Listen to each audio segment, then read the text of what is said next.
Bonjour à tous. Eh bien, aujourd'hui, je me suis dit, comme il fait un grand soleil, pourquoi pas réfléchir un petit peu sur tous ensemble autour d'un petit extrait de manière vraiment sans prétention sur la question qu'a posée hier Thomas Schauder depuis son billet sur la Panthère des Neiges et la question du silence. Et tout de suite, je me suis dit, bien oui, que peut-être qu'André Neher peut nous donner peut-être quelques pistes.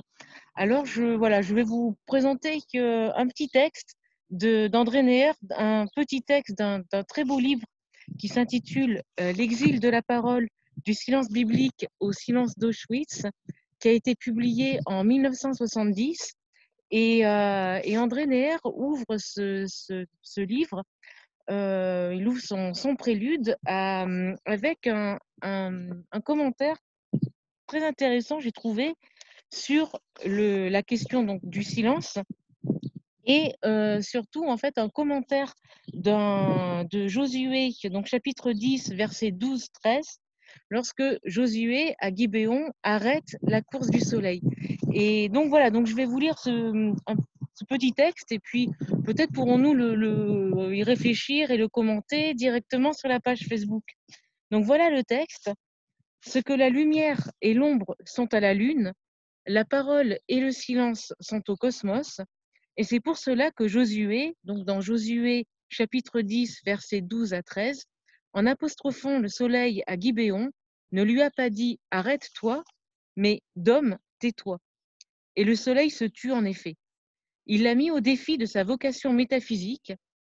Pour les spectateurs humains, tout s'est passé comme si le soleil s'était arrêté, vayamod en hébreu, mais dans la réalité des choses, il y a eu la miraculeuse révélation de l'autre face des choses, leur face silencieuse, signe de la surnature au sein de la nature. Cette lecture de Rachid de Troyes, XIe siècle, et du Maharal de Prague, XVIe siècle, a évité aux Galilées juifs les tragiques malentendus de leurs compagnons chrétiens. Rachid et le Maharal se meuvent dans un paysage biblique dont ils savent que, pour éviter d'y mal entendre, il faut, au-dedans de la parole, entendre le silence. Alors, peut-être quelques pistes de réflexion, c'est que, en fait, André Neher pose la question en fait d'un acte qui semble miraculeux, c'est-à-dire l'arrêt de la course du soleil. Donc, on est à Gibéon et Josué arrête cette course pour éviter en fait voilà, ça va être déterminant en fait au cours de la bataille. Et ce que montre ici André Neher, c'est que loin en fait du commentaire et puis des versets guerriers qui sont effectivement très guerriers dans ce texte, André Neher en fait va voir l'autre face des choses. C'est-à-dire que le fait que le soleil s'arrête donne l'impression du miracle au sens de l'arrêt de la course des choses ou de l'effroi suivant la perspective. La question c'est est-ce que dans ce cas-là, la vie s'arrête? Et en s'appuyant sur le commentaire de Rachid, qui rappelle que d'homme ne signifie pas arrête-toi, mais signifie au contraire tais-toi, André Neher montre un certain usage de la parole. Dans le quotidien, la parole, en fait, lorsque nous parlons, en fait, on va donner des informations, on peut donner également des ordres, on peut aussi exprimer des besoins, enfin, en tout cas, tout est lié en fait à l'aspect plus ou moins informatif la plupart du temps de ce que nous disons. Et ici, en fait, dans ce cas singulier, la parole est performative parce qu'elle n'est plus du côté du besoin vital, même si c'est bien un besoin vital, celui d'empêcher l'envahisseur de gagner, elle n'est plus de l'ordre du besoin vital, malgré tout, mais au contraire, elle semblerait inverser le rapport habituel au monde. En s'énonçant, elle oblige le monde, gouverné par la course du soleil, à faire silence et peut-être à faire émerger d'autres sens. D'autres sens, la plupart du temps ténus, oubliés, effacés par l'urgence et l'amas d'informations et d'impératifs au quotidien.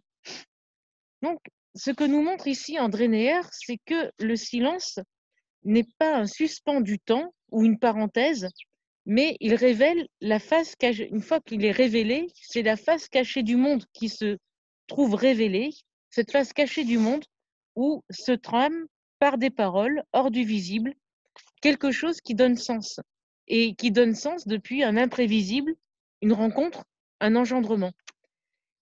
Donc ici, en fait, quoi qu'on puisse en penser, croyant voir un arrêt miraculeux, ce que la plupart des personnes qui étaient présentes dans ce texte l'interprètent, en fait, ce que nous montre ici Josué, c'est que le visible n'est pas le tout du monde, comme le monde ne recouvre pas la totalité du sens, et qui se ramifierait au contraire dans sa phase silencieuse et pourtant parlante. Et c'est ce silence que scrute André Neher. Non seulement il le scrute, mais il l'arpente vers ne pas la manière dont il lit la Bible, notamment dans De l'exil de la parole. C'est très frappant en fait. Il arpente la Bible comme avec un bâton de marche et en étudiant non pas les grands moments, les grandes figures, les grands tremblements, pourrait-on dire, mais bien plutôt en fait les aspérités, les failles, les fractures, les fissures. Et il l'arpente de cette façon dans ses réflexions et commentaires sur les traces de Rachi et du Maharal de Prague, qui sont ici donc ces figures tutélaires. Et c'est en ce sens qu'il explique comment en fait Rachi et le Maharal de Prague vont lire ce texte de manière à éviter de tragiques malentendus. Et bien comment? Parce qu'ils se meuvent dans un paysage biblique dont ils savent que pour éviter d'y mal entendre, il faut, au-dedans de la parole, entendre le silence. Voilà donc quelques pistes de réflexion pour aujourd'hui. Donc n'hésitez pas à commenter, à préciser aussi. Et puis en tout cas, je vous souhaite à tous une très très bonne journée. À bientôt. Portez-vous bien.